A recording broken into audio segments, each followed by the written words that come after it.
mental et mon physique m'ont permis d'aller quand même très loin et d'aller explorer mes limites. Je pense que du moment où tu pars et tu te dis on va voir la ligne arrivée, c'est se tromper, c'est plutôt justement de découper ta course en étapes et de te dire voilà, de bien visualiser ce qui t'attend. Tourner l'UTMB en moins de 30 heures, il faut quand même que tu cours un petit peu si tu veux le faire, quoi.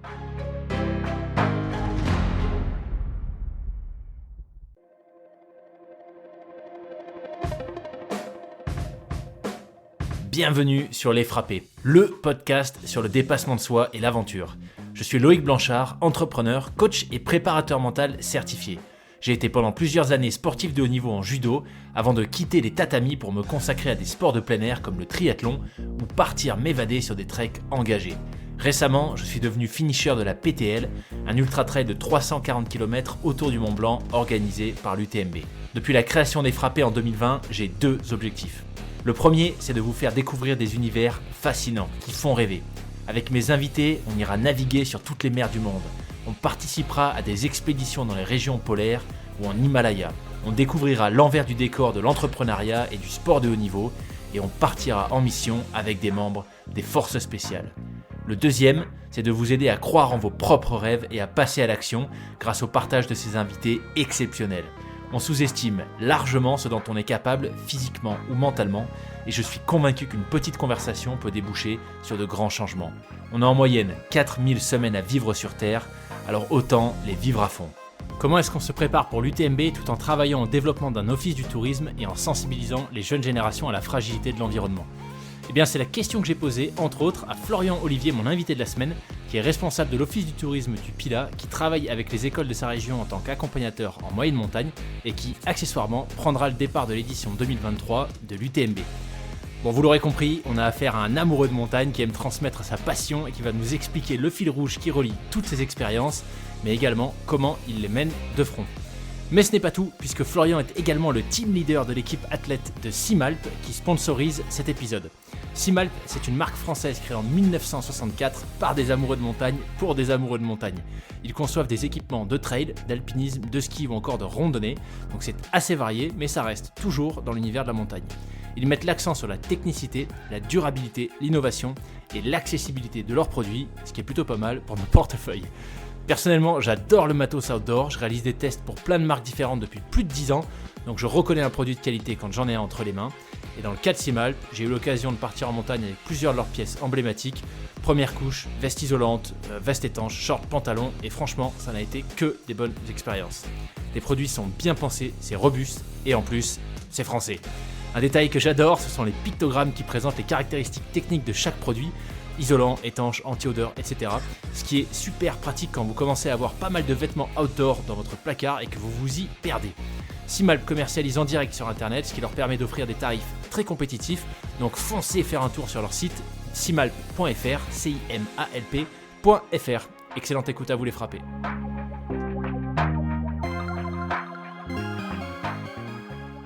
Eh ben écoute, bienvenue Florian sur le podcast. Salut et merci de m'accueillir. Eh ben écoute, ravi. Pour la petite histoire, voilà, ça fait partie de l'envers du décor du podcast. C'est la deuxième fois qu'on enregistre. Il y a eu un pépin technique, donc voilà, on espère tous les deux que ça va être un super enregistrement comme le premier, mais il n'y a pas de raison. En tout cas, moi, Florian, je suis super content de te recevoir, de te re-recevoir du coup, pour parler de plein de choses. On va parler évidemment de Simalp, d'accompagnement en moyenne montagne, de trail, de vie de famille. Il y a vraiment beaucoup de casquettes avec lesquelles tu jongles, que je trouve très intéressantes et le combo de tout ça encore plus. Donc, ce que je te propose, écoute, c'est peut-être de commencer par te présenter, nous expliquer qui est Florian. Alors moi aussi, hein, deuxième fois, donc deux fois plus de plaisir, on va le prendre comme ça. Euh, non, mais c'est vrai, j'avais adoré notre podcast, donc j'espère que ça va être aussi bien. Il n'y a pas de raison. Alors si je me Yes. présente rapidement, donc moi je suis Florian Olivier. Alors au niveau de la présentation perso, je suis marié, j'ai deux enfants plutôt assez grands qui ont 13 et 15 ans. Je suis un passionné de nature et d'environnement depuis mon plus jeune âge puisque j'ai mis en place tout mon cursus d'études pour travailler dans l'environnement. Et après, ben, au niveau de mes professions, puisque tu as parlé de plein de casquettes, en fait, j'ai déjà deux métiers et deux employeurs. Donc, je suis responsable d'un office de tourisme sur un petit massif au sud de Lyon qui s'appelle le massif du Pilat. Et puis, ça fait maintenant un peu plus de 10 ans que je collabore avec Simalp. Donc j'ai aussi ce deuxième employeur pour lequel je m'occupe de tout ce qui est partenariat et sponsoring. Ça, c'est pour les casquettes professionnelles. Et puis pour les casquettes personnelles au niveau de mon parcours sportif, j'arrive plutôt des sport co. J'ai fait, je pense, quasiment tous les sport co qui existent. Et bah, là où fait le plus de sport co, c'est en volley. J'ai fait 10 années de volley en national. Et puis depuis la fin de ma carrière, à mes 30 ans, et ben, je me suis orienté vers mes premières amours et plutôt les sports outdoor, et notamment avec la pratique du trail et de l'ultra trail, mais même si je fais tout un tas d'autres choses avec du VTT, du vélo de route, de l'alpinisme, de la rando, un peu touche à tout. Excellent. Excellent. Donc, clairement, un amoureux d'outdoor. Ce que tu. Alors, par modestie, ce que tu ne précises pas, c'est que tu es quand même un pratiquant de trail d'un très bon niveau. Top 100 sur l'UTMB, top 100 sur la Diagonale des Fous, top 50 à la TDS, excellent résultat sur le Grand Trail des Templiers, le mythique. Deuxième au. Alors, celui-là, je ne connaissais pas, le Grand-Duc de Chartreuse. Et C'est tout. actuellement en prépa UTMB 2023. Exactement. Ben, Grand-Duc de Chartreuse, je conseille à tous nos auditeurs trailers d'aller s'y frotter. Magnifique course en Chartreuse. Le parcours change chaque année, vous ne serez pas déçus. Et puis oui, UTMB, bah, j'ai déjà fait quasiment toutes les courses d'UTMB, en tout cas toutes les grandes. J'avais commencé par l'UTMB 2017, la TDS 2018, la CCC 2019 en prépa de la Diag. J'avais fait l'enchaînement CCC Diag. Et puis, ben voilà, l'idée c'était de revenir sur l'UTMB cette année en 2023. Excellent. Excellent. Je crois que ma première question, enfin ma première question de follow-up par rapport à ta présentation, c'est comment est-ce que tu arrives à jongler avec tout ça. Tu l'as dit, deux employeurs, vie sportive, donc bah, forcément j'imagine qu'il y a des entraînements, tu vas nous en dire un petit peu plus, mais il faut le préparer, il faut les préparer, toutes ces épreuves. Papa, accompagnateur, enfin, comment est-ce que tu arrives, à quoi ressemble une semaine classique, on va dire, pour toi, s'il y Alors, en a je te une? cache. Alors, non, il n'y en a pas, déjà. Ça, c'est c'est la première réponse. Deuxième réponse, je te cache pas que j'ai une vie qui est assez structurée. Et souvent, ben, mes amis ou ma femme peuvent me le reprocher en me disant, ouais, machin, t'es jamais là ou t'as jamais de temps pour moi. Enfin, ma femme, elle me dit pas ça, j'essaie d'avoir du temps pour elle, mais plutôt mes amis. Donc ouais, c'est assez structuré. L'entraînement, bah, je travaille avec un entraîneur, je pense qu'on en discutera, mais a l'habitude de dire le sport, c'est la chose la plus importante des choses secondaires. Donc voilà, j'attache le plus Excellent. d'importance à mon travail, à ma famille, et puis après le sport vient par-dessus.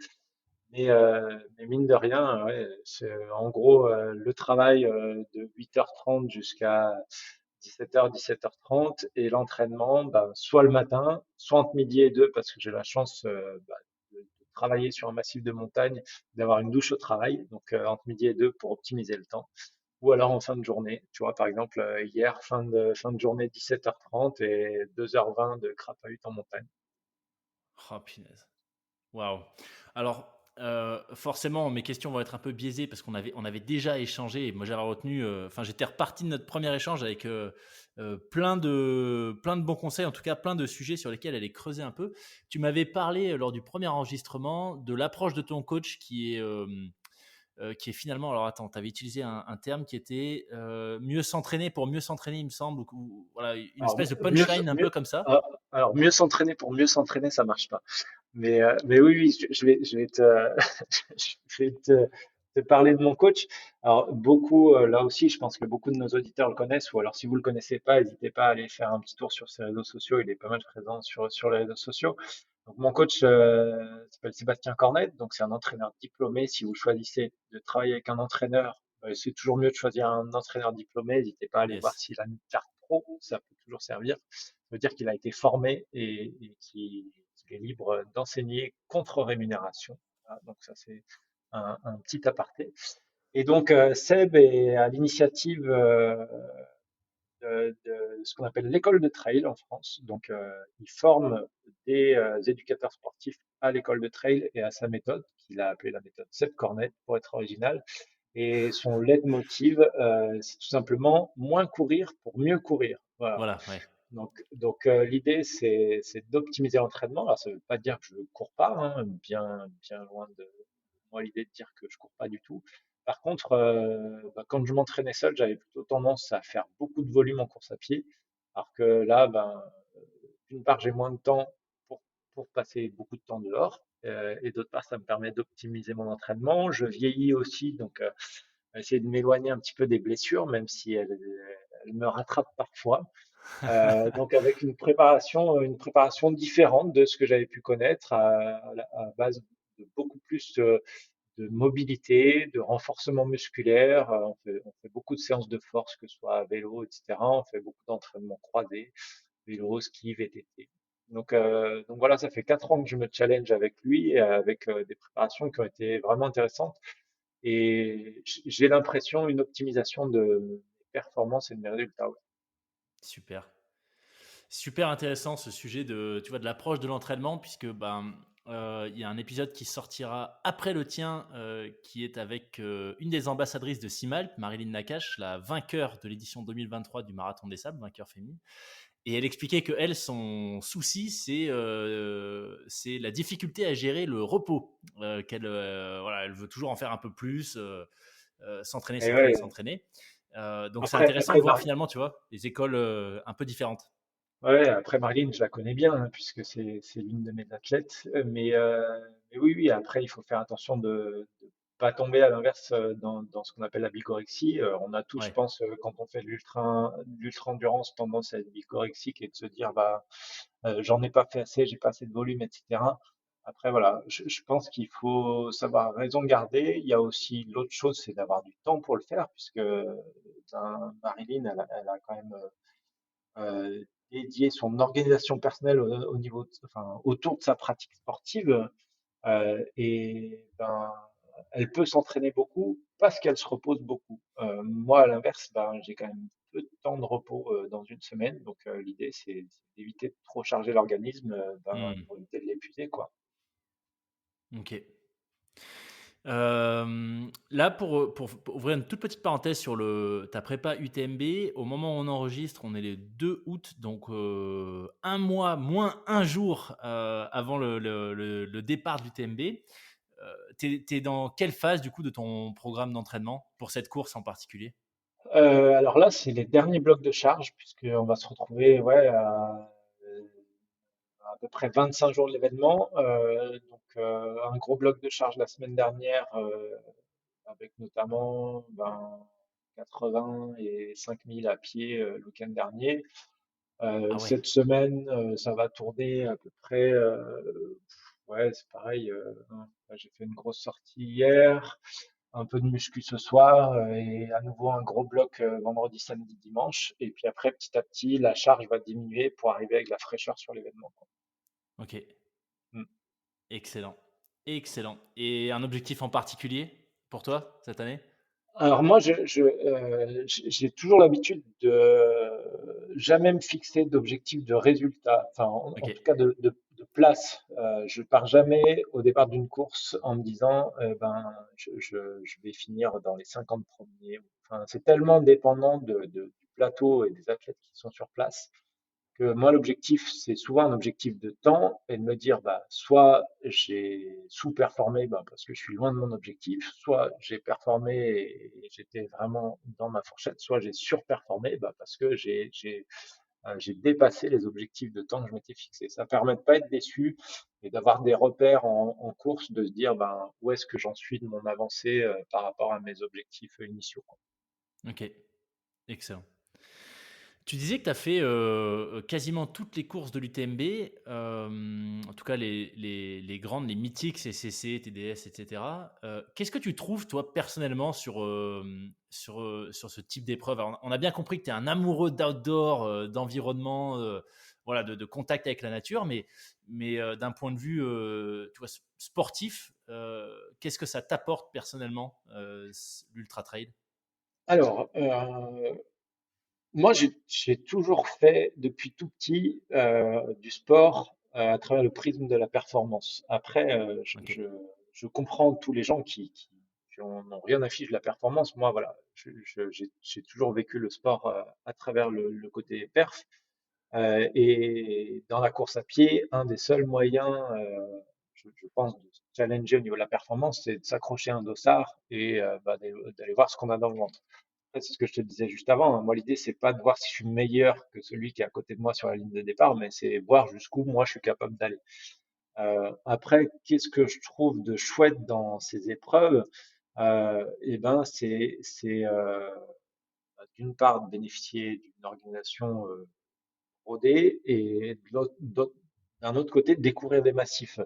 Euh, Moi, ma pratique sportive dans le trail ou dans l'ultra trail, ma manière de programmer une saison, ça va être de me dire ben, dans quel coin je suis pas allé euh, et que j'ai envie de découvrir. Par exemple, cette Hmm. année, c'est la première année où je suis allé courir, par exemple, dans les Pyrénées espagnoles. J'étais jamais allé là-bas. Donc voilà, chaque année, mes dossards me permettent d'aller découvrir des nouvelles montagnes. Et là, ben, par exemple, j'ai découvert un magnifique coin de montagne ouais, que je connaissais pas du tout. Alors après, par rapport à l'UTMB, et pour répondre à ta question, l'UTMB, c'est un événement qui parfois peut être décrié euh, pour, euh, pour son côté business ou pour son empreinte carbone. Enfin voilà, on lit tout et son contraire sur les réseaux sociaux, les partisans, les opposants. Moi, pour avoir fait beaucoup d'épreuves en France et à l'étranger, que ce soit en Suisse, la Diag, etc., ce qu'on retrouve sur l'UTMB, euh, bah, je l'ai jamais trouvé ailleurs. En fait, la famille Poletti et l'ensemble de l'organisation UTMB a su créer un événement en une dizaine d'années qui a nul autre pareil en fait. En gros, c'est le Tour de France du trail, enfin, l'émulation populaire, la médiatisation de cet événement, c'est quelque chose que j'ai jamais vu ailleurs, tout simplement. Hmm. Après, j'ai pas fait toutes les courses, hein, mais en tout cas, et ça, on peut aimer ou on peut détester. Je comprends ceux qui détestent, mais moi, je trouve ça chouette de pouvoir prendre le départ d'une course où il y a quasiment tout l'élite mondiale. Et quand tu pars, ben, tu as l'impression d'être dans un village étape du Tour. Le départ à Chamonix le vendredi soir, c'est juste mythique, quoi. Je te dis une bêtise, mais tu as peut-être 50, 60 000 personnes. Waouh. C'est, ouais, ouais, c'est quelque chose, quoi. Punaise, ça donne envie de le faire. Moi, je peux te dire que pour le départ de la PTL, il y avait du monde, mais pas 50-60 000 personnes le lundi matin. Alors, je te parle pas juste de la place, hein, c'est en gros sur les 10 premiers kilomètres, mais Ah ouais. t'as du monde. En gros, tu pars de Chamonix, il y a beaucoup, beaucoup de monde à Chamonix, dans les rues de Chamonix, etc. Euh, et après, t'arrives aux Ouches, enfin, les premiers villages, c'est pareil, il y a énormément de monde avant de t'enfoncer dans la nuit, de passer Notre-Dame-la-Garde, là, je suis pas de Notre-Dame-la-Garde, je dis n'importe quoi. Euh, Ça y est, j'ai mangé le nom. Enfin, de vraiment t'enfoncer dans la nuit, là, ça devient où là, t'es un peu plus solitaire. Et en gros, les 3-4 premières heures de course, tu croises quand même beaucoup de monde sur le parcours. Waouh. Punaise, ça donne envie. Notre-Dame-des-Gorges, voilà, ça y est, j'ai trouvé Notre-Dame-des-Gorges. Notre-Dame-la-Garde, tu vois, j'étais à Marseille. Ouais, ouais, bah voilà. Oh là là, ok, ok, ok. Bah écoute, ça donne envie d'aller, peut-être pas participer tout de suite, mais à minima voir un départ du TMB. T'es pas le premier à me parler de cette ambiance très spéciale que j'ai jamais eu la chance de vivre. Donc ça donne envie d'aller faire un tour, d'aller regarder ce qui se passe. Ouais, franchement, c'est quand tu es sur la ligne, là, participant ou non, hein, l'année dernière, par exemple, j'étais sur la ligne de départ, euh, mais de l'autre côté, du côté de la barrière des spectateurs. Mais même quand tu es spectateur, franchement, tu sens l'émotion de ce truc-là, quoi. Waouh. Oh là là. Excellent, excellent. Alors, tu disais que voilà, c'est plutôt cet aspect recherche de performance qui fait que tu apprécies, enfin en tout cas, voilà, tu as accroché avec ce type de pratique une fois que tu as arrêté le volet. Euh, c'est ce qui explique aussi, tu penses, le fait que tu as. Alors, je ne sais pas si c'est toujours le cas depuis qu'on a enregistré, mais je suis quasiment sûr que oui. Tu encore jamais abandonné sur une course, hein, on est d'accord. Alors malheureusement, Aïe, aïe, aïe. et ouais. 12 ans de pratique. Il aura fallu attendre 12 ans pour rendre un dossard. Puisque je te parlais tout à l'heure de la course sur laquelle j'étais présent, et qui était la course de Val d'Aran, qui était un major du circuit TMB, donc qui avait lieu début juillet. Et pour la première fois, j'ai dû rendre un dossard. Alors, Et alors, pourquoi? qu'est-ce qui s'est passé là? Ouais, alors pourquoi? Comment est-ce qu'on peut expliquer que cette course est arrivée à bout de tes capacités alors que ça faisait 12 ans que tu tenais et que tu arrivais à chaque fois à aller jusqu'à la ligne d'arrivée? Ouais, ouais. Alors, euh, c'est vrai que c'est pas de gaieté de cœur et ça a été particulièrement difficile moralement de rendre un dossard. Sauf que j'avais la perspective de cette UTMB qui arrivait. Moi, la Ouais, course de Val d'Aran, donc j'étais engagé sur le parcours de 110 km. Et ça fait près de 10 mois maintenant. Alors, ça fait même plus que ça, hein. Chaque fin de saison, on va dire, des délicatesses avec mes tendons d'Achille. Ça doit être la vieillerie qui fait ça. Mais chaque fin de saison, j'ai une petite douleur. Cette année, ces douleurs sont revenues, comme d'habitude, au mois d'octobre. Sauf que cette fois, elles ont duré un peu plus longtemps que prévu et elles n'ont même pas disparu. Donc voilà, je travaille là-dessus, que ce soit avec mon environnement médical ou avec mon coach pour essayer de trouver la solution et se soigner. Mais, euh, mais voilà, les douleurs n'ont jamais disparu. J'ai fait une course de 80 km début juin chez moi qui s'est plutôt bien terminée. Voilà, je termine quatrième avec un classement, enfin un temps qui était, ce que je te disais tout à l'heure, au-delà de mes espérances. Je termine avec un temps un peu plus rapide que ce que j'avais prévu. Et donc, Val d'Aran arrivé un mois après, je me dis, bah, ça va le faire sans problème. Je partais avec sensiblement les mêmes douleurs que un mois plus tôt. Sauf qu'au fur et à mesure de la course, ces douleurs se sont accentuées. Et ben, l'idée, ça a été de se dire, qu'est-ce que je fais? Est-ce que je continue, sachant que j'aurais pu poursuivre et finir en ayant mal, mais le risque, c'était de se dire, ben voilà, je finis ma course, mais j'hypothèque l'UTMB. ouais. L'idée a été de dire, ben, j'arrête la course. Donc j'ai arrêté, j'avais fait 48 et 3000. Euh, je me dis, j'arrête. Et puis l'idée, c'est de pouvoir espérer être présent sur la ligne de départ de l'UTMB. Voilà. Ok. Voilà le choix. Et Ouais, ouais. malheureusement, j'aurais aimé pouvoir te dire, non, j'ai toujours pas abandonné en 2 ans de pratique. Et ben, ça y est, j'allais dire la C'est arrivé. malédiction la malédiction est rompue, mais c'est pas ça. Mais oui, oui, j'ai été contraint de rendre ça, Ouais. à mon Choix grand regret. tactique. Un choix Ouais, tactique. Ok. exactement. Très bien. T'expliquais que voilà, une des motivations pour toi à prendre le départ de plusieurs courses, c'est de découvrir de nouveaux massifs. Le Pila, du coup, est-ce que le Pila a sa propre course pour permettre à d'autres personnes qui ont la même approche que toi de venir découvrir la région pour laquelle tu œuvres? Alors, ouais, il y a plein de courses sur mon massif, mais sans aucun doute, la plus belle, c'est celle dont j'ai été directeur de course pendant 4 ans. Alors, c'est pas par chauvinisme que je dis ça, mais souvent les athlètes qui y participent le disent qu'on a une des plus belles courses de la région, enfin, sur laquelle on se trouve. C'est une course qui s'appelle le Pila Trail avec maintenant il y a 5 formats de course plus les courses enfants. Donc on commence à 9 km pour aller jusqu'à 125 km. Donc Ah la oui. course que j'ai faite début juin, c'est celle-ci. En fait, j'ai été directeur de course du Pila Trail jusqu'à l'année Covid. En fait, j'ai rendu mon tablier l'année Covid parce que ben à force de mettre des casquettes, la tête est plus assez solide pour pouvoir les enfiler. Donc j'ai préféré rendre mon tablier de directeur de course, mais continuer à leur apporter mon soutien dans l'organisation. Et cette année, bah, c'est la première année où j'ai pu mettre un dossard sur la course dont j'ai été le directeur. Et c'est une course magnifique qui fait passer bah, par tous les environnements de mon massif. Ça reste un petit massif, hein, puisque le Pilat, c'est un parc naturel régional qui comporte 49 communes, mais qui a des ambiances vraiment très variées. On peut partir des bords du Rhône où on a un climat quasi méditerranéen et monter sur nos sommets qui sont aux alentours de 1400 mètres d'altitude où on va trouver des landes subalpines ou des pelouses subalpines et et des panoramas à couper le souffle puisque de nos sommets on voit quasiment un quart de la France. Voilà. Ah oui. Ce qui est quand même chouette. Excellent. Je pense qu'il y a Excellent. peu de coins, ouais, je pense qu'il y a peu de coins en France ou même à l'étranger où tu peux voir aussi loin. Bah ouais, c'est clair. Un quart de la France. Ok, je savais pas du tout ça. Eh ben, Bah, je écoute, t'invite à, je t'invite à y venir quand tu veux, je ferai le guide. voilà. Super. Une de tes autres casquettes, du coup, que tu as rapidement évoqué en présentation, c'est Simalp, où tu t'occupes donc des partenariats sponsoring. Euh, Ça inclut du coup l'équipe ambassadeur ou c'est quelque chose, c'est une initiative en plus de ta grosse mission, on va dire, pour Simalp? Alors, non, ça fait partie de mes attributions, hein, de gérer groupe athlète.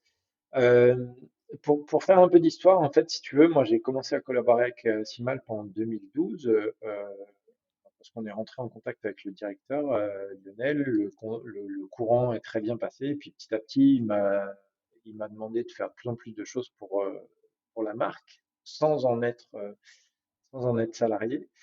Euh, et puis en 2014, il lance sa première gamme trail, de produits trail. Il me dit, ouais, Flo, est-ce que tu connaîtrais quelqu'un qui veut être ambassadeur de la marque sur la partie trail? Je dis, oui, je connais plein de gens, mais je connais avant tout moi. Je cours et je veux bien être ambassadeur de ta marque. Il me dit, ah bah oui, j'y avais pas pensé.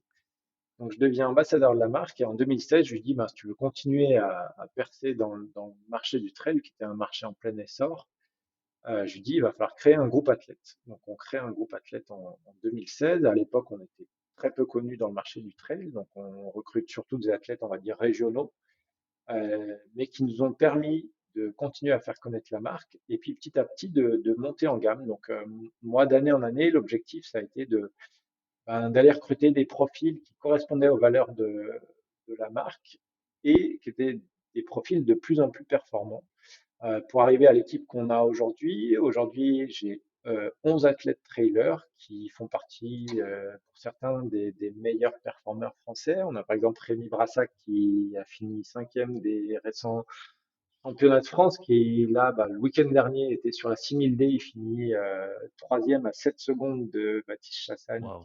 qui est champion de France. Marilyn, tu l'as évoqué, qui est vainqueur du dernier marathon des sables. Enfin voilà, on a des profils très très performants sur la partie trail. Il faut savoir que on manage, enfin moi je m'occupe d'athlètes qui sont présents dans d'autres disciplines de la marque, comme l'alpinisme, le parapente, on a des aventuriers, on a des mushers, on a un highliner. Et donc l'idée, bah, c'est de mettre en musique un peu l'ensemble de ces athlètes et les aider du mieux qu'on peut dans le cadre de leur pratique sportive. Ouais. Génial. Oui, alors du coup, il y a une série d'épisodes, donc il va y avoir 4 épisodes en tout, incluant le tien avec des ambassadeurs donc de Simalp.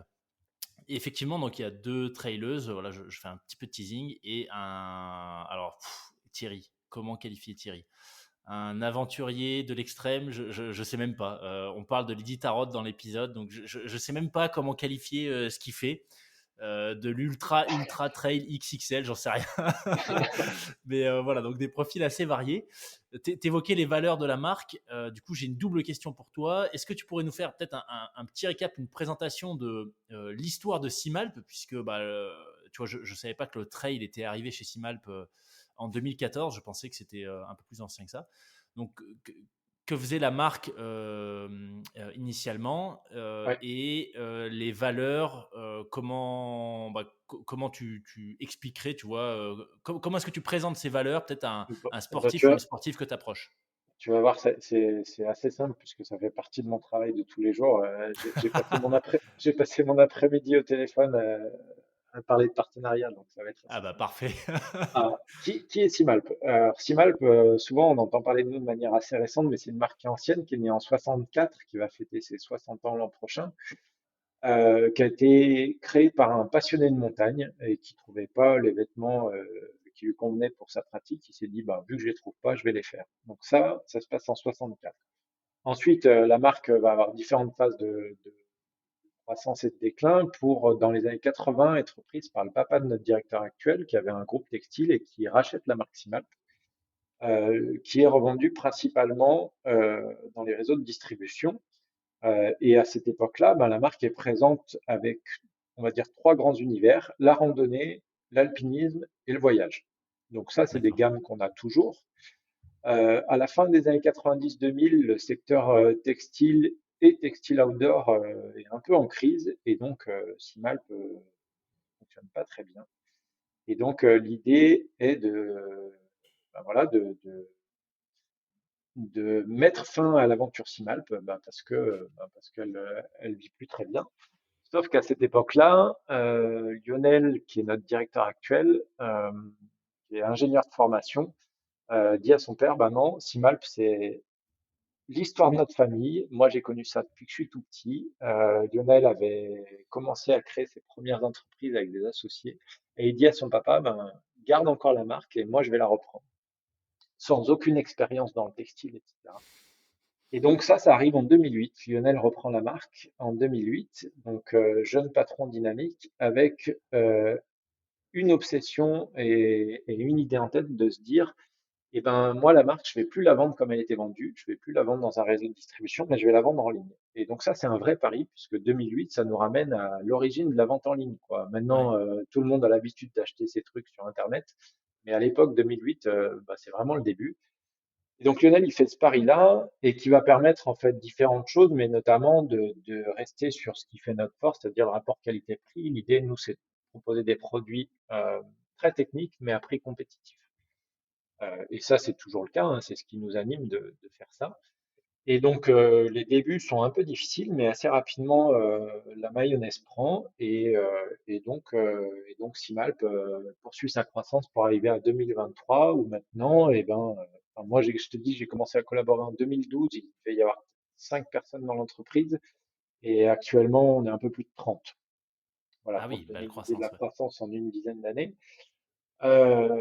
Donc ça, c'était sur la partie Simalp et histoire de Simalp. Si je te partage les valeurs, je te parlais de valeurs tout à l'heure, ben pour moi, alors il y en aurait plein d'autres, mais on va donner trois piliers fondateurs de la marque. Le premier, c'est la valeur famille. Je te parlais de cette transmission de père en fils de l'entreprise, mais aussi au sein des collaborateurs. Voilà, nous, on reste une petite équipe à taille humaine. Et donc voilà, il y a vraiment cet esprit de famille. On parle souvent de la Simalp Family. Donc autant au niveau des collaborateurs, mais du groupe athlète. Donc cet esprit de famille, il est important. Ensuite, la deuxième valeur qui est importante, c'est la valeur montagne. On est une marque de montagne, on reste une marque de montagne et on restera une marque de montagne. Donc voilà, on est tous des passionnés et des pratiquants de montagne. Euh, voilà, nous, souvent dans les bureaux, ça parle montagne. Par exemple, ce soir, il y a une sortie vélo qui est prévue entre les collaborateurs. Et puis la dernière valeur qui découle de cette deuxième, c'est l'éco-responsabilité. Alors maintenant, c'est vrai que c'est à la mode de parler d'éco-responsabilité dans toutes les entreprises, mais nous, c'est quelque chose qui nous anime depuis assez longtemps. On travaille dans un secteur de l'industrie qui est un secteur qui est un des plus polluants de l'industrie, hein. C'est le deuxième ou troisième industrie la plus polluante au monde, le textile.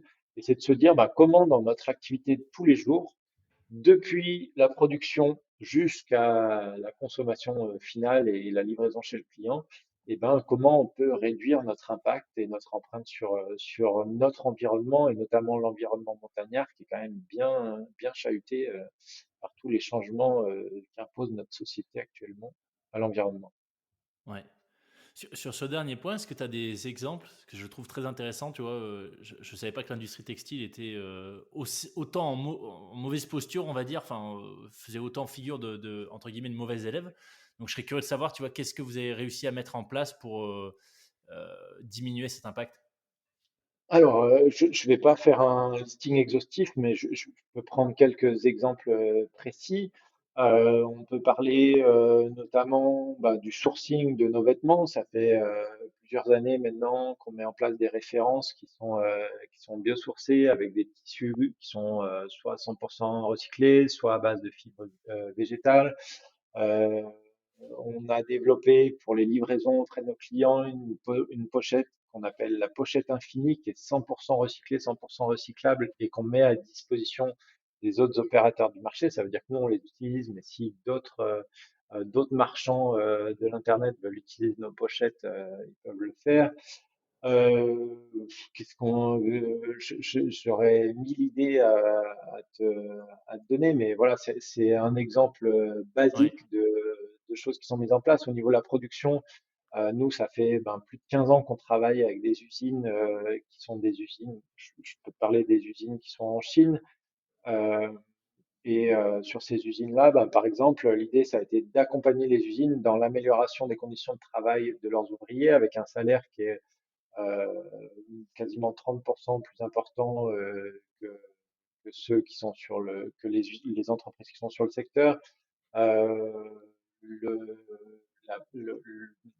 la rénovation des entreprises, le fait de proposer un repas bio à ses salariés.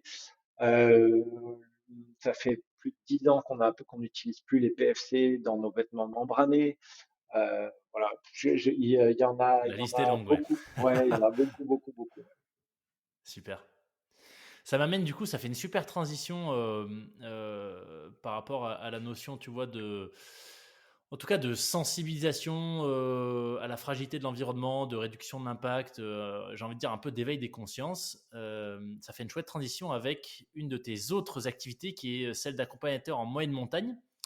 Ouais. Donc, est-ce que tu pourrais peut-être nous expliquer, décidément, ça aurait été l'épisode des questions multiples, mais tu vois, ce qui t'a attiré, comment est-ce que tu t'es retrouvé un jour à te dire, je vais devenir accompagnateur en moyenne montagne, et ce à quoi ça ressemble aujourd'hui, notamment lors du premier enregistrement, tu m'avais un petit peu parlé de ce que tu faisais avec les écoles, euh, voilà, vis-à-vis de la sensibilisation sur les sujets environnementaux. Alors, qu'est-ce qui m'a amené à devenir accompagnateur en montagne? En fait, comme je te le disais, hein, moi, depuis tout petit, je voulais travailler dans l'environnement. Je voulais même, moi, à la base, être gestionnaire d'espaces naturels. Donc, Ok. j'ai mis en place toute ma formation pour faire ça. Sauf que une fois que j'ai été diplômé avec des diplômes qui permettent de faire ça, ben, je me suis rendu compte qu'il y avait inadéquation entre le marché du travail pour ces postes-là et moi les diplômes que j'avais. Donc je me suis mis à faire de l'éducation à l'environnement, ça veut dire sensibiliser euh, ben, les jeunes ou les moins jeunes à notre environnement et à en prendre conscience et à le préserver. Et puis naturellement, ben, avec un petit peu plus d'expérience et au sein de mon entreprise, donc de l'Office de tourisme du Pilat, je me suis dit, ben, pour continuer à développer cette activité-là, il serait intéressant de passer des diplômes qui permettent de le faire. Euh, et donc, à l'époque, le brevet d'état d'accompagnateur en montagne permettait, enfin, moi, me semblait être le diplôme le plus intéressant pour le faire. Il me permettait de valoriser ça au sein de mon entreprise et moi de monter en compétences. Donc, j'ai passé ce brevet d'état en 2008. Voilà. Et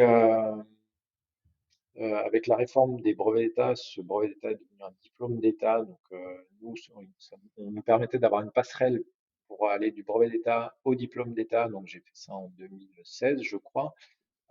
Et le diplôme d'État permet notamment d'apporter une corde de plus à l'arc de l'accompagnateur en montagne, notamment sur les questions d'entraînement en montagne. Et on revient à la boucle du trail qui me permet, moi, ben, Hmm. potentiellement, si à terme je veux faire l'entraînement, de pouvoir le faire.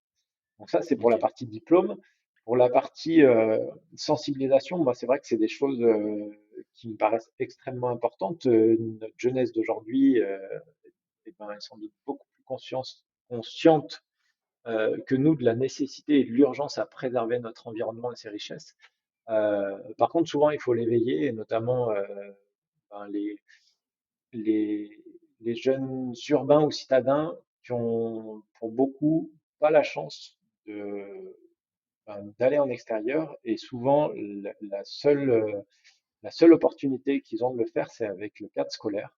Donc nous, on reçoit, enfin dans la structure qui m'emploie, on reçoit beaucoup, beaucoup d'écoles en montagne.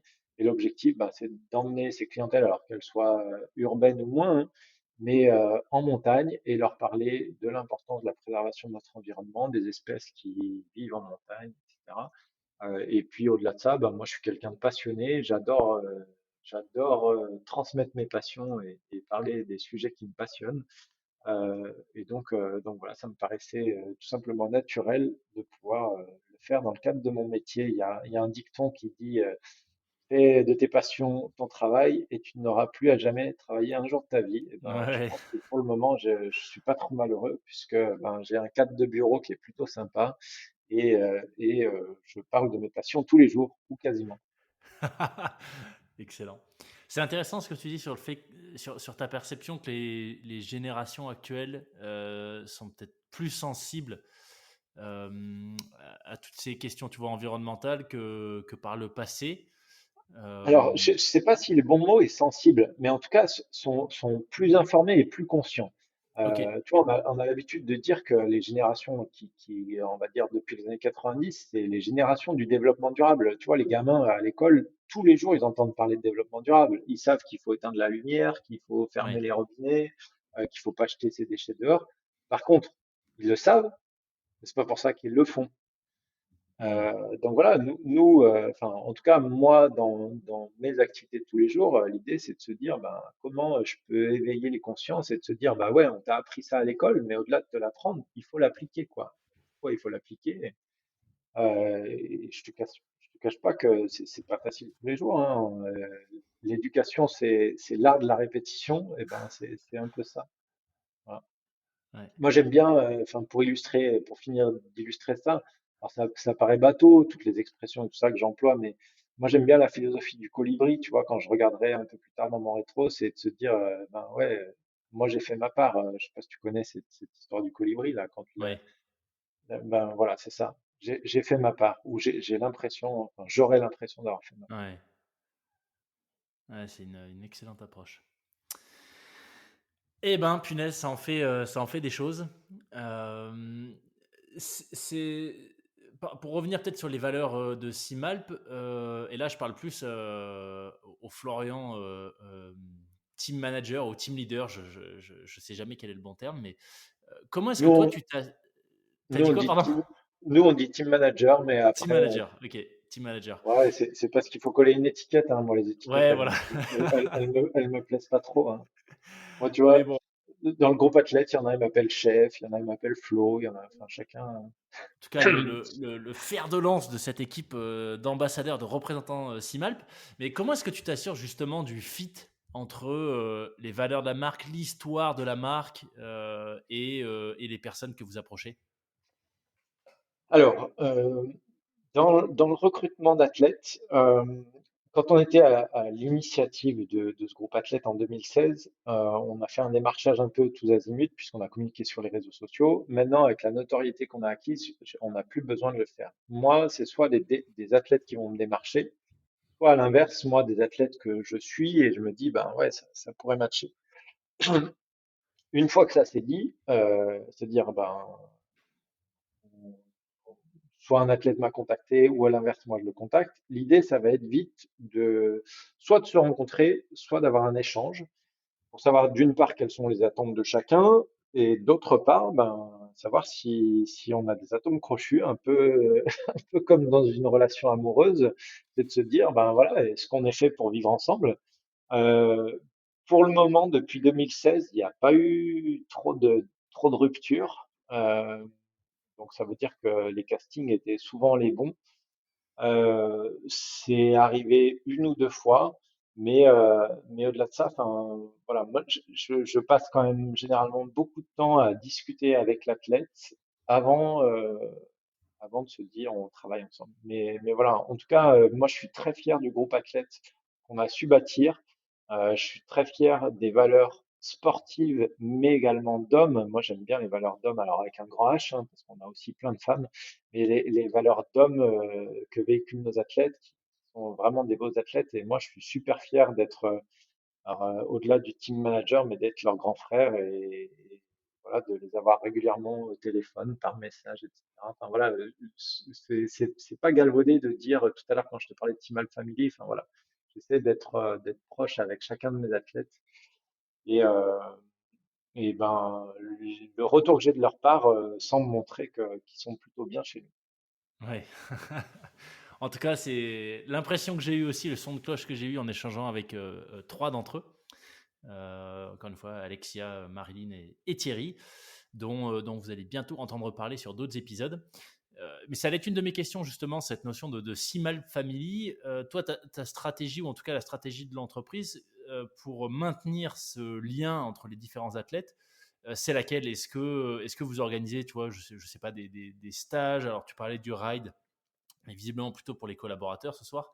Mais les athlètes entre eux, comment est-ce que vous faites en sorte qu'il y ait un lien qui aille un peu plus loin que on est tous sur la même page Team Simalp sur Internet. Alors après, je pense pas révolutionner ce qui est fait dans nos équipes, hein, mais en gros, on a un outil qui nous permet d'être en contact quotidiennement ou quasi quotidiennement. Enfin, franchement, c'est pas souvent que mon téléphone sonne pas la journée. Donc, on a un groupe WhatsApp où l'ensemble des athlètes France sont présents, puisqu'après, on a aussi des athlètes étrangers, mais ça deviendrait plus compliqué. Donc l'ensemble des athlètes France sont présents dans ce groupe WhatsApp et on échange sur tout un tas de choses. Donc ça permet d'être en contact régulier puisque ben, géographiquement, tous les athlètes sont un peu éloignés les uns des autres. Après, au-delà de ça, on va pouvoir se croiser sur des courses. Ça arrive régulièrement, qu'on soit ben, au départ d'une même course. Ça, c'est un autre mode pour créer de la cohésion. Après, il y a des athlètes qui sont quand même proches les uns des autres, qui vont pouvoir s'entraîner de temps en temps ensemble, donc qui permettent d'avoir des petits sous-groupes d'entraînement. Et après, moi, au moins 2 fois par an, une fois minimum, mais j'essaie que ce soit 2 fois, c'est d'avoir un regroupement et un regroupement pas uniquement d'athlètes, mais également avec l'entreprise. Alors, les envergures de ces deux groupes permettent qu'on puisse encore l'imaginer, puisque bah, par exemple sur le dernier regroupement qui a eu lieu au mois de mars dernier sur le plateau du Vercors, on était 38. Et je te cache pas Ok. qu'en termes d'organisation, ça commence à être un peu chaud, mais ça permet de faire se croiser à la fois le monde de l'entreprise et le monde des athlètes. Et ça veut dire que ben, tout le monde met un visage sur l'autre. Ça veut dire que ben, quand moi, c'est quelqu'un de l'entrepôt qui m'envoie mon colis, ben, je sais qui m'a envoyé mon colis, et ainsi de suite. Les filles qui sont au market, je sais qui c'est, et ainsi de suite. Donc voilà, ça on essaie de le faire et après ben, l'idée c'est de mettre un peu de liant au milieu de tout ça et j'ai l'impression que le liant c'est moi, la pierre angulaire qui permet de faire se côtoyer l'ensemble des mondes et de garder cette image familier entre guillemets Ouais. au sein de ces deux groupes. Bah écoute, merci pour les infos parce que c'est la première fois que j'ai la chance d'échanger avec. Alors, entre autres, hein, je pense que tout le monde aura bien compris que tu es, un vrai couteau suisse, mais entre autres avec un team manager. Donc, très intéressant de voir comment tout ça s'articule et toi, la vision que tu en as et où tu veux emmener cette Simalp Family. Tu parlais de prendre le départ de course ensemble. Je ne sais pas si Thierry t'en a parlé, mais il refait l'Iditarod l'année prochaine, 1600, et il compte le faire avec toi justement pour, tu vois, pour cet aspect liant. Eh ben, il va falloir que je me prépare sérieusement parce que je pense avoir un mental solide, mais Thierry, il a un mental en titane, je pense. Ouais, s'il y en a qui Parce connaissent que, pas l'Iditarod, gardez les oreilles grandes ouvertes. Il y a l'épisode avec Thierry Corbarieux qui arrive bientôt et je vous garantis que niveau frappé, c'est du plus, plus, plus, plus. ouais, mais enfin, Thierry, oui, enfin, physiquement, il est hyper solide, mais c'est surtout mentalement qu'il est hyper solide. Et après, Thierry, bah, je te parlais de valeur. Eh ben, Thierry, c'est un gars qui a le cœur sur la main. Il est juste tellement gentil, tellement incroyable, tellement. Enfin, voilà, enfin, tu vois, Thierry, il est rentré chez nous l'an passé et il est rentré. Ben, on avait commencé à discuter il y a 3 ans. Il était parti sur l'île Tarot. Il m'avait contacté bah, via des connaissances en commun en me disant, ouais, je cherche une veste pour partir sur une course en Alaska, machin. Donc voilà, on lui avait fait la veste et puis au final, il nous a rejoint 2 ans plus tard, parce que moi j'aimais l'homme avant d'aimer Ouais, l'athlète et le sportif, quoi. excellent. Ouais, c'est vrai que l'homme m'a marqué moi aussi. Je le connais évidemment pas aussi bien que toi, mais l'heure et demie, les 2 heures, je sais plus, pendant lesquelles on a échangé, c'était claque sur claque par rapport à ce qu'il m'a raconté. Donc, absolument passionnant. J'ai hâte de le mettre en ligne. T'évoquais le mental. C'est peut-être le sujet, je pense, qui va venir conclure l'épisode qui m'intéresse énormément. Euh, Là, tu te prépares pour l'UTMB, mais tu es un habitué des formats assez longs. Comment est-ce que tu gères cette partie mentale? Puisque tu nous as déjà un petit peu expliqué sur la partie, on va dire, physique, cette approche voilà, dû faire moins mais mieux, en tout cas sur la course à pied. Le mental, comment est-ce que tu le travailles? Et on va commencer par ça pour arrêter avec les questions doubles. Comment est-ce que tu le travailles? Alors, je pense pas le travailler particulièrement parce que ben, maintenant dans le sport de haut niveau on l'entend, hein, que ce soit dans le sport individuel ou dans le sport collectif, on parle de plus en plus de préparateur mental et je pense Ouais. que il y a vraiment des clés. Toi, je sais pas, tu as eu l'occasion de travailler avec un préparateur mental de ton côté Eh ben écoute, sur ta pratique au niveau? ouais, ouais, je le suis. Enfin, je suis moi-même préparateur mental depuis 3 4 ans, 3 ans. Non, qu'est-ce que je raconte? 2 ans et demi, 2 ans et demi. Donc, mais à l'époque, quand je faisais du sport de haut niveau en judo, c'était pas du tout quelque chose qui était répandu. C'est pas encore démocratisé, ouais. Non, il y avait toujours cette croyance un petit peu préparateur mental égale psy égale Gourou, tu vas pas bien, quoi, tu vois. ouais. Donc voilà, maintenant ça se démocratise de plus en plus. Moi, j'ai eu l'occasion d'échanger avec des préparateurs mentaux sur des choses que je faisais, mais sans en avoir conscience. En Ouais, fait, mine de rien, quand on s'entraîne physiquement, on s'entraîne aussi mentalement. Après, je pense qu'il y a aussi plein d'autres mécaniques à mettre en place, hein. Mais j'emploie encore des dictons. Putain, je vais faire vieux con un peu dans le podcast quand on va m'écouter. Mais on a l'habitude de dire entraînement difficile, course facile. Alors l'entraînement difficile, il est aussi bien physique que mental. Quand tu t'infliges une séance dure physiquement, là moi j'en ai connu une samedi où j'étais vraiment dans le mal. Et ben mine de rien, j'avais laissé ma voiture à un endroit et pour rentrer chez moi, il fallait quand même que je retourne à ma voiture. Et, euh, et donc ben, là, tu travailles ton mental de coquillette et de te dire, ou de chips comme tu veux, de te dire, ben ouais, tu t'es mis dans une galère, il faut quand même que tu t'en sortes. Donc c'est ça qui fait avancer.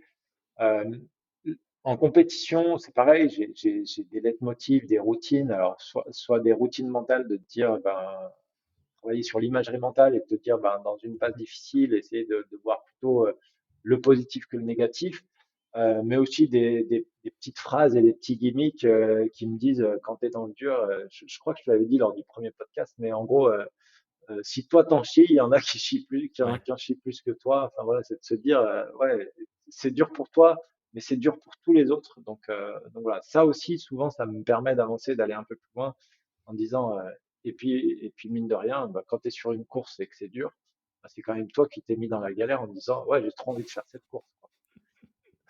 c'est vrai. Donc voilà. Après, c'est ce que, enfin voilà, moi j'ai jamais eu l'occasion de me préparer mentalement, mais je trouve que c'est un aspect, surtout dans l'ultra endurance, qui est parfois négligé et pourtant qui est indispensable pour moi. La performance, c'est surtout le fait de passer une ligne d'arrivée euh, sur, sur des épreuves d'ultra endurance. C'est quasiment autant mentalement que physiquement que ça se joue. Ouais, On disait tout à l'heure que j'avais jamais rendu de dossard jusqu'à il y a 15 jours là, depuis qu'on se parle.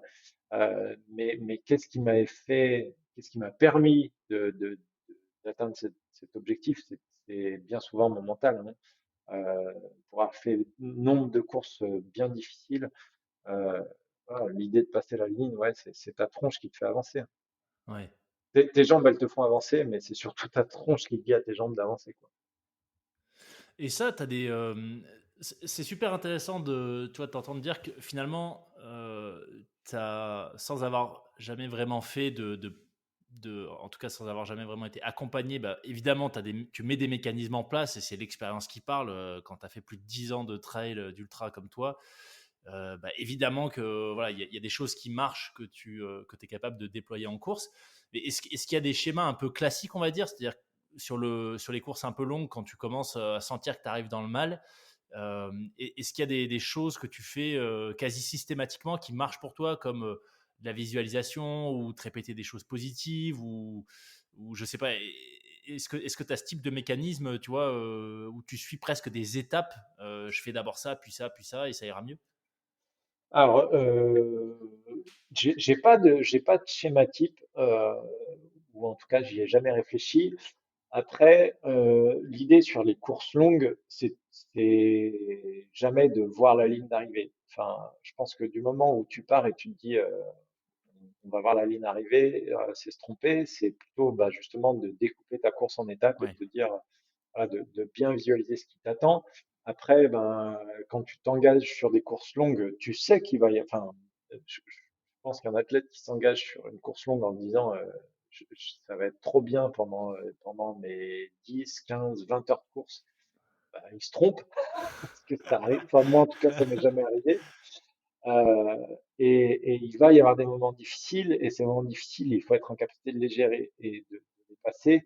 Et c'est vrai que souvent, les moments où tu es dans le dur, eh ben, c'est d'emmener ta tête ailleurs. Là, moi, j'avais fait une course début mai, j'ai fait une course avec Marie Dorin, qui est dans le groupe athlète aussi. Donc, Marie Dorin, biathlète international, multimédaillé mondial et olympique et qui court un petit peu. Et donc, on a fait une course en duo sur 2 jours, un 15 km le samedi et un 40 km le dimanche.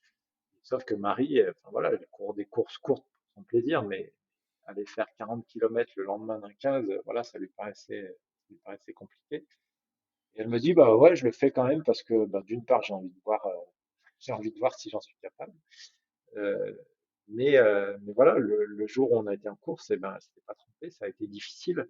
Et donc, l'idée, bah, ça a été de jouer un peu le rôle de coach mental et préparateur mental et d'emmener son mental ailleurs. Alors après, je courais pas non plus avec Pimpin Lulu, hein, je courais avec Marie Dorin.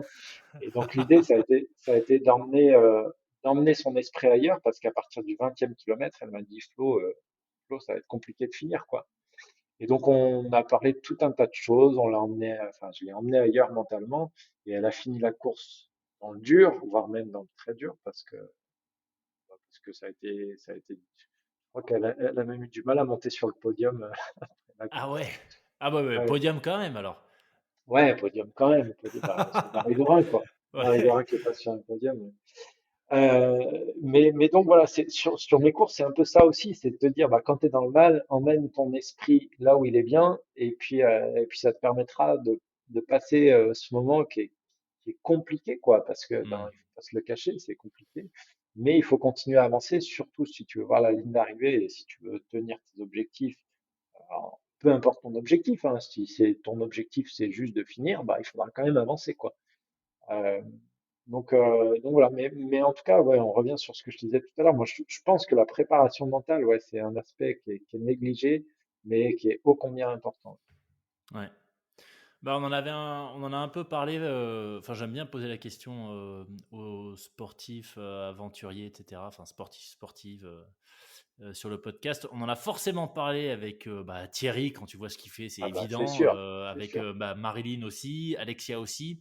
Alexia qui fait énormément qui a pris, je crois, alors attends de mémoire, 58 dossards l'an dernier, donc sur Ouais, des formats assez courts. Je vais demander d'ailleurs, hein, parce que Marie m'avait dit, Marie de chez Simalp m'avait dit, ah, je crois que c'est 60, 65, tu m'avais dit une cinquantaine. Donc je vais poser la question, on en a un peu parlé, c'était 58 en 2022, 58 dossards, donc plusieurs courses par week-end, assez par week-end. régulièrement. Ouais. Ouais. Et je vais justement poser cette question. Est-ce que sur des formats courts, il y a aussi ces phases, tu sais, un peu yo-yo de ça va pas, ça va bien, ça va mieux, ça va moins bien, ou est-ce que finalement c'est trop court et elle m'avait dit que non, elle passe aussi par ces phases-là, même si, voilà, en termes de Alors sur chrono, une course c'est. courte, enfin moi je fais des formats courts, hein, je vais en gros de 10 à 200 kilomètres.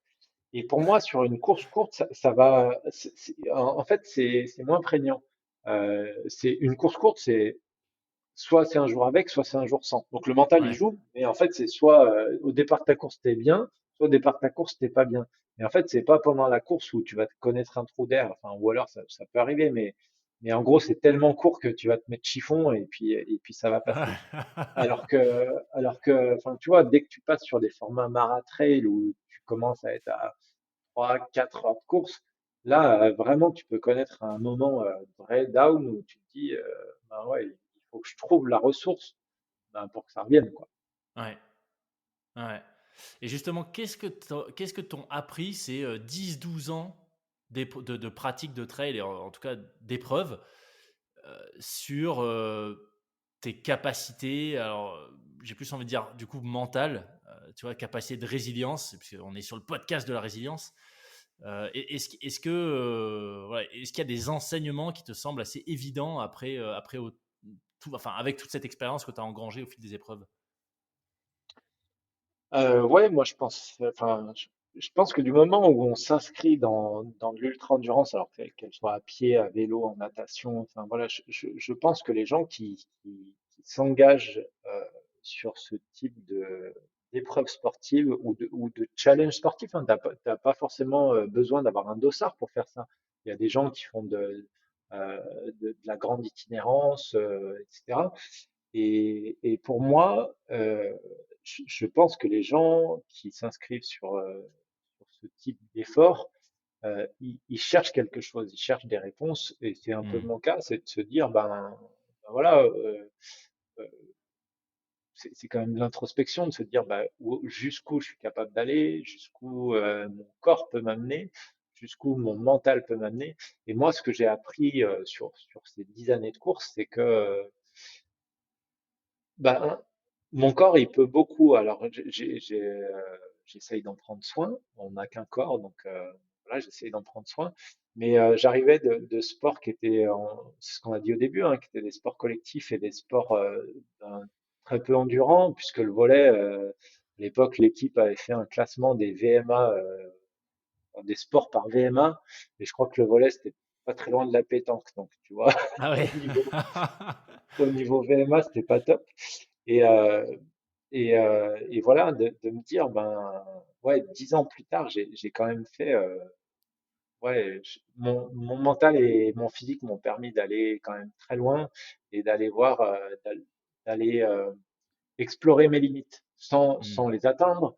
Mais le but n'est pas forcément d'atteindre ses limites. Enfin, moi, j'aime pas trop ça de se dire, ben, je vais toucher mes limites, mais plutôt de les explorer, de se dire, ben, jusqu'où je suis capable d'aller. Moi, j'ai pas forcément envie d'aller vers ce que fait Thierry, par exemple, parce que c'est pas quelque chose qui m'anime.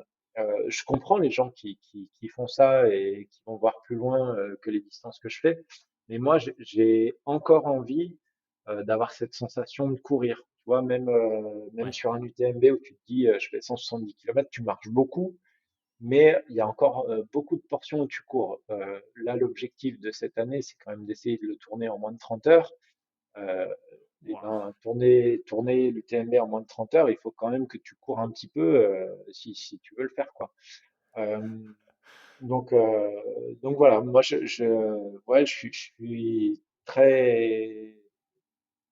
ouais, très, très content d'avoir pu faire ça et d'aller découvrir les courses qui me faisaient briller les yeux quand j'ai commencé à courir, quoi. Tu vois, quand j'ai commencé à courir en 2000, c'était quoi, 2012, quelque chose comme ça, je m'étais dit, ben, avant 2022, j'aurais fait la Diag, quoi. Et donc ouais, j'ai pu le faire. Donc c'est chouette. Top. Les rêves sont faits pour être atteints, Exactement. j'espère. Exactement, ouais. 100% d'accord avec toi. Et en parlant de rêve, écoute, ça m'amène à une question, peut-être conclusion, que je ne n'aurais jamais posée, je pense, avant, mais depuis que je suis papa, au final, j'y réfléchis régulièrement. En parlant de rêve, est-ce que, d'ailleurs, je t'ai pas demandé, mais quel âge ont tes enfants, si c'est pas indiscret, si t'es OK pour le partager? Je crois que je l'avais dit au début sur la présentation, mais ils ont 13 et 15. Ils À commencent à être 13 et grands. 15, ok, C'est 13 et pour 15 ça, ans. ça me permet de retrouver du temps. Tu vois, on parlait de temps tout à l'heure. Quand tes enfants grandissent, alors t'as d'autres emmerdes, mais ça te permet au moins de retrouver du temps. Et est-ce qu'il y a la dimension rêve du coup? Est-ce que quand ils te voient partir sur une diagonale, des épreuves, tu vois, de 100, 150, 200 kilomètres, est-ce que cette notion de transmission par le sport, de donner envie, etc., est-ce que dans la relation papa-enfant, est-ce que toi tu le vis ou est-ce que ça les intéresse pas plus que ça? Alors moi, mes enfants, j'ai pas, enfin, je les incite pas du tout à faire la même chose que moi. Enfin, ni personne de mon entourage. Enfin, moi, j'incite personne à faire ce que je fais. Chacun trouve le plaisir là où il est. Mais il faut qu'on ait la notion de plaisir. Par contre, moi, ce que j'aime beaucoup essayer d'inculquer à mes enfants, c'est les valeurs du sport et de faire du sport. Donc, moi, il est Hmm. indispensable qu'ils fassent du sport. Donc pour le moment, ils sont passionnés de foot et c'est très bien comme ça. Et moi, je les suis et je les encourage à 200% dans leur pratique sportive footballistique. Euh, mais, euh, mais voilà, moi, il est important qu'ils fassent du sport. Après, ils me suivent sur les courses, ou en tout cas sur beaucoup de courses. J'ai conscience que ce soit un engagement fort pour eux et aussi pour pour ma chère et tendre, parce que quand tu t'engages, toi, à aller te faire ton petit plaisir de courir 20 ou 25 heures ou 30 heures en montagne, eux, ils se galèrent à te suivre pendant Ouais. 20, 25 heures ou 30 heures, à te faire ton assistance et tout ça, et à essayer de te relever quand tu es dans le mal. On parlait tout à l'heure d'être dans le mal. Avoir un environnement familial sur les courses d'ultra-endurance, c'est un sacré atout, n'empêche. Donc oui, ils sont venus sur toutes les grandes courses dont on a parlé. Ils sont venus à la Diag, ils sont venus à l'UTMB, enfin, les courses du TMB, ils sont venus en Suisse, ils étaient là dans les Pyrénées. Euh, Par contre, alors oui, quand je les vois me regarder, je me dis, ils ont des petites étoiles dans les yeux, mais c'est pas du tout mon objectif. Moi, mon objectif, je fais pas du sport pour que mes enfants soient fiers de moi. Moi, je fais du sport Ouais. pour moi. Et après, moi, je les encourage, eux, à faire du sport et je les supporte dans ce qu'ils font. Voilà, c'est deux choses complètement distinctes.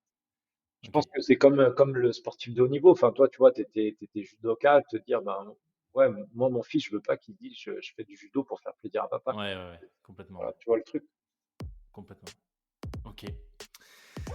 Eh ben écoute Florian, un immense merci pour cet échange. Tout s'est bien passé, donc vraiment un grand merci. Désolé qu'on ait dû le refaire, mais c'était un plaisir malgré le premier de rééchanger. J'ai eu l'impression que voilà.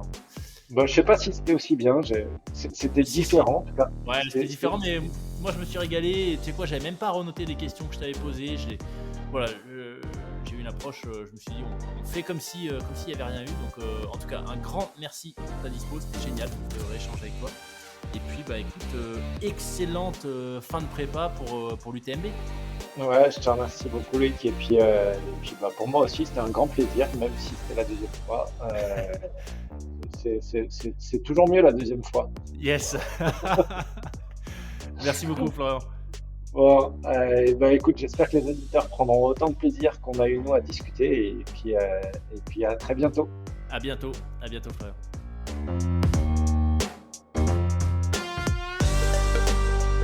Merci d'avoir écouté cette conversation avec Florian jusqu'au bout. Envoyez-moi vos feedbacks sur le compte Instagram du podcast lesfrappés.podcast ou par email à hello@lesfrappés.com. Cet épisode, comme tous les autres, est diffusé gratuitement. Tout ce que je vous demande, c'est de remercier Florian et tous les autres frappés qui chaque semaine viennent partager leur parcours sur le podcast en laissant une note et un commentaire sur votre plateforme d'écoute maintenant. Pensez également à partager cet épisode autour de vous à toutes les personnes qui sont intéressées par le trail et le matos outdoor. Merci pour votre fidélité, je vous dis à la semaine prochaine pour un épisode avec Alexia, une mordue de trail qui en 2022 a pris le départ de 58 courses.